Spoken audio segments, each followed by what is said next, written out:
Watoto wakishakuwa mabarobaro, wakishakuwa watu wazima kidogo, wanawazingua mpaka mama zao, hawawasikilizi. Mwisho utaona mmomonyoko wa maadili unakuwa ni mkubwa. Vijana wasiosikia la mkuu wamekuwa wengi.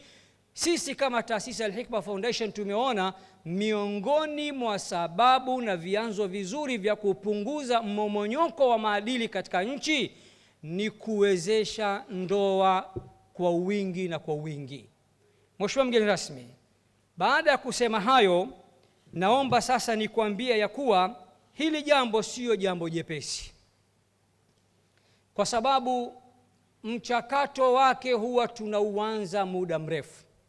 Kwa mfano, tarehe 1 mwezi wa 3 mwaka huu 2026, katika mashindano ya Qur'ani, tulipotangaza safari hii tutaozesha vijana 130, tukawawekea tarehe ya kuja sasa kuchukua fomu za maombi.